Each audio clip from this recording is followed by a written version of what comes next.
सुप्रभात छात्रों, आइए आज हम अपने नवम वर्ग के लिए जो हमारा सप्तम पाठ है उसका शेष जो हमारा पैराग्राफ बचा हुआ है उस पर हम एक नज़र डालते हैं और देखते हैं कि हमारा पिछला पैराग्राफ कहाँ तक समाप्त हुआ था।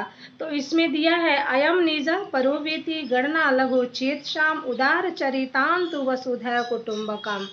देखिए, अयम का मतलब हम इसके श्लोक के अर्थों को हमने पिछले वीडियो में करा दिया था, फिर भी एक बार आप लोग इसका भावार्थ समझ लीजिए कि यह अपना है और यह पराया है, ऐसा क्षुद्र विचार वाले व्यक्ति अर्थात नीच व्यक्ति सोचते हैं। उत्तम विचार वाले महापुरुष के लिए सारा संसार ही अपने परिवार जैसा होता है।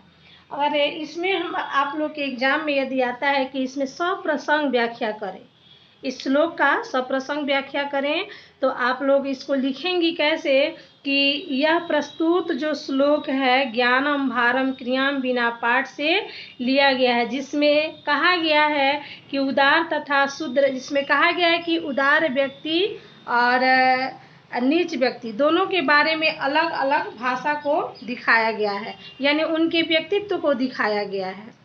तो इस तरह से आप लोग सप्रसंग व्याख्या में लिखेंगी। ठीक है, अब हम बढ़ते हैं अपने शेष पैराग्राफ की तरफ और देखते हैं शेष पैराग्राफ में हमें क्या मिल रहा है।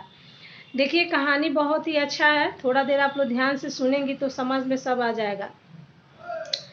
तद गच्छतु एसो अपि इति, तद गच्छतु एसो अपि इति। देखिए, यह भी साथ चले, यह भी साथ चले। तदा, यहाँ तदा गच्छतु का मतलब हो गया यह भी साथ चले, एसो अपि यह भी साथ चले। तदानुतिष्ठते तय मार्गश्रित तैरटव्याम कतिचिद् अस्थिने दृष्टाने। तभी इस प्रकार जाते हुए इनके द्वारा मार्ग में कोई हड्डियां देखी गई, दृष्टानी यानी देखी गई। ततश्च कैचिने भीहितम्, ततश्च कैने भीहितम् अहो। तब एक ने कहा, अरे अद्य विद्या परीक्षा क्रियते, अरे आज हम अपनी ज्ञान की परीक्षा करते हैं। आज यानी विद्या की परीक्षा कैसे की जाती है इसको हम देखते हैं। कदिचिदेतानि मृत सत्व अस्या अस्थिने तिष्ठन्ति। अब देखिए, ये सब किसी जीव की तीनों जो चारों मित्र हैं वो कह रहे हैं कि ये किसी जीव का हड्डियां हैं। ठीक है, ये किसी जीव की हड्डियां हैं। अब है तद्धिधा प्रभावेण जीवन संगीतानि कुर्म, तद्धिधा प्रभावेण जीवन संहितानि कुर्म। कह रहा है कि इस विद्या के प्रभाव से जीवन युक्त अर्थात सजीव करते हैं। अब देखिए, अहम अस्थि संचय करोमि, एक बोलता है कि मैं हड्डियों को एकत्र करता हूँ। ते न सुप्त्यात अस्थि संचय ते ततश्च ते न सुप्त्यात अस्थि संचय कृता।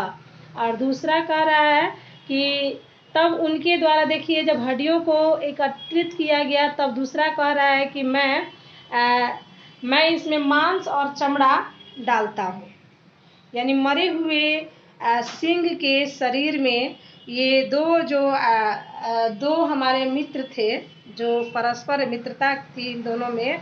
तो दोनों ने क्या किया, एक को पहले हड्डी अस्थियां को संचय किया, दूसरा उसमें क्या किया कि मांस डाल दिया और रुधिर डाल दिया। और फिर देखिए तीसरा क्या कह रहा है, त्रितु अपि यावज्ज जीवनम संचारयति। एक मिनट यहाँ कर लेते हैं, फिर देखते हैं। तीसरा कह रहा है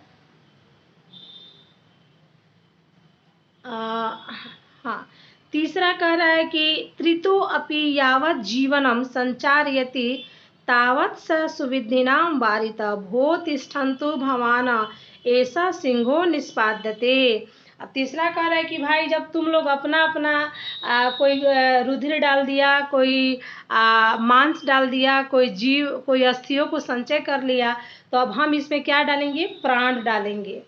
ठीक है, उसमें प्राण का संचार करना चाहा। तीसरा जो है प्राण का संचार करना चाहा, तभी देखिए ये देन सजीव कर्यस्यति ततः सर्वनापि व्यापाति दृश्यन्ति इति तेनाविता शह आह धिग मूर्ख। तभी इस तरह का विचार करते हुए देख करके जो चौथा जो ब्राह्मण पुत्र था, चौथा दोस्त मित्र था, वो कहता है कि अरे भाई देखो, ये जो है ये सींग है, ये किसी का, ये क्या करता है, ये नख से फाड़ देगा, ये किसी का हित नहीं करेगा।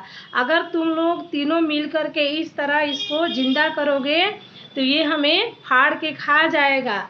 ठीक है, और तभी देखिए सुबुद्धि नामक मूर्ख रोकते हुए भी यही कह रहा है कि अरे मूर्खो, आप रुक जाएं, यह एक अपूर्ण रूप से सिंह बन जाएगा जो जीवित हो जाएगा, और जैसे हमें सजीव समझ के वो हमें खा जाएगा। लेकिन संजोग की बात है, उसके द्वारा ऐसा करने पर तीनों मित्र के इस तरह करने पर वो चौथा जो थोड़ा सुबुद्धि था, जिसकी बुद्धि अच्छी थी, वो रोकते हुए कहता है कि अरे आप रुकें, यह एक सिंह बन जाएगा, जैसा कि इसको सजीव, जैसा कि आप लोग इसमें प्राण डालेंगे तो सजीव हो जाएगा और वैसे हम सबको खा जाएगा। उसके द्वारा ऐसा कहने पर एक बोला कि धिक्कार है, तुम्हारे जैसे सुबुद्धि व्यक्ति पे धिक्कार है। ठीक है, नायम विद्या विफलताम करोमि, मैं अपनी विद्या का अपमान नहीं करता हूँ।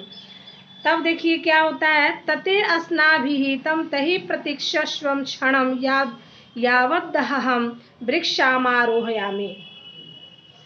तो कह रहा है कि तब उसने कहा तो मैं एक पेड़ पे चढ़ता हूँ, तब तक कुछ देर के लिए तुम सब प्रतीक्षा करो।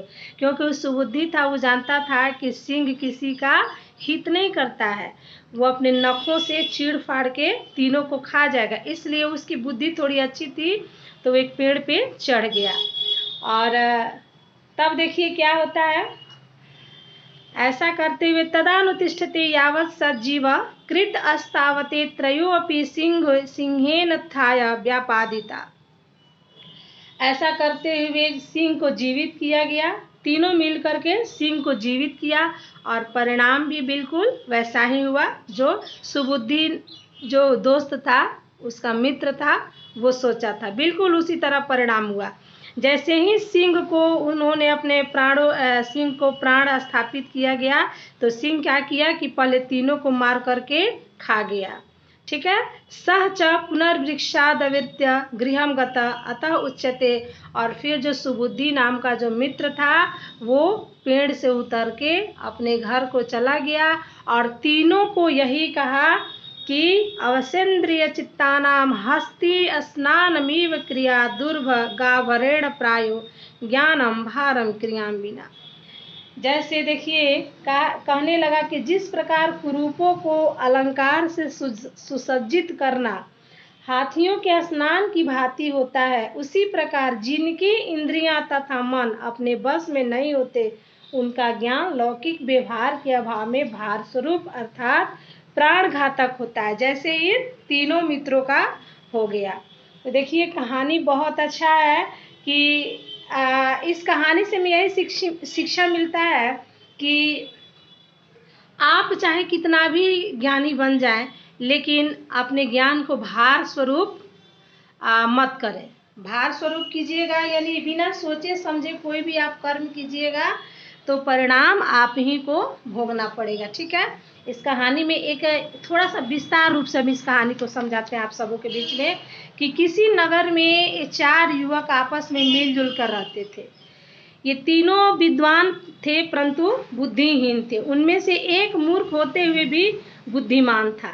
इसके बाद देखिए, इसके बाद उनके द्वारा कभी विचार किया गया कि विद्या का क्या महत्व, यदि हम इस तरह से गरीबी में जीवन काटेंगे तो इससे बेहतर है कि हम कहीं अच्छी जगह राजा के दरबार में चलें और मंत्री के रूप में राजा को ज्ञान देंगे और अपने जीवन को यथानुसार आगे बढ़ाएंगे। अब उन्होंने जब रास्ते में गया तो एक पेड़ के नीचे विश्राम करने के लिए रुक गए। जब वहाँ रुके तो एक देखे कि मरे हुए सिंह का अस्थि पड़ा था। तो पहला ने कहा कि चलो हम अपने ज्ञान को थोड़ा सा अभ्यास करते हैं। जब ज्ञान का अभ्यास किया तो दूसरा बोला कि भाई तुम तो मरे हुए सिंह का अस्थि जो है जिंदा कर दिया। जिंदा करने का मतलब कि अस्थि को पूर्ण रूप से एक आकार दे दिया गया। तो दूसरा बोला कि अब हम इसमें रुधिर और मांस डालते हैं, रुधिर और मांस डालते हैं। तो तीसरा बोला कि जब तुम लोग रुधिर और मांस डाल दिया तो हम इसको क्या करें, पूर्ण रूप से सजीव कर देते हैं, यानी उसमें प्राण डाल देते हैं। लेकिन तीनों मूर्ख इतने थे कि ये नहीं सोचते थे कि वो सिंह जो है उस सब के कभी हित की बात नहीं सोचेगा, यानी उसके उन तीनों के पक्ष में अच्छी बात नहीं थी।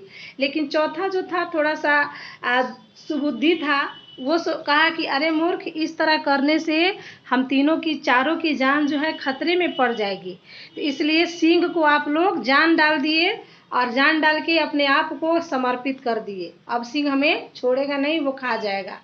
और वही हुआ जो चौथा मित्र बोला था। चौथा मित्र थोड़ा समझदार था, तो वो एक पास ही के पेड़ पे चला गया और पास के पेड़ से जा करके इन तीनों की जो गति हो रही है सिंह के द्वारा वो देख रहा है। और देखने के बाद से यही कह रहा है कि अवसेन्द्रिय चित्तानाम हस्त स्नान मिवा क्रिवा दुर्भगाव भरर प्रायो ज्ञानम भारम क्रियामिना, कि यही कह रहा है कि जिस प्रकार पुरुषों को, देखिए कहा जाता है ना कि जिनके इंद्रियां तथा मन अपने बस में नहीं होते उनका ज्ञान व्यवहारिक ज्ञान के अभाव में निष्फल चला जाता है।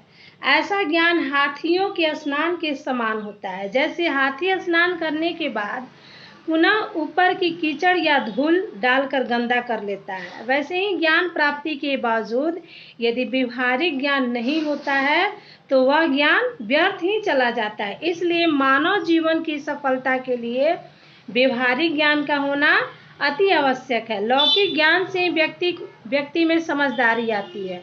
इसी समझदारी की कमी के कारण तीनों ब्राह्मण कुमार द्वारा मारे जाते हैं और बुद्धिमानी के कारण मूर्ख क्या करता है, बच जाता है। तो आज के समय में एक मूर्ख भी साथ में रहे तो अच्छा रहेगा। सारा का सारा ज्ञानी होगा तो इसी तरह हम सिंह के मुंह में चले जाएंगे। ठीक है, देखिए कहानी आप लोग को अच्छा लगा। अब हम फिर इसके अगले वीडियो के माध्यम से आप लोग के प्रश्नों का उत्तर करेंगे। तब तक आप लोग शब्दार्थ को याद कीजिएगा। शब्दार्थ बहुत ही इंपॉर्टेंट है, इसलिए आप लोग याद कीजिएगा। फिर मिलेंगे अगले वीडियो में, तब तक के लिए राधे राधे।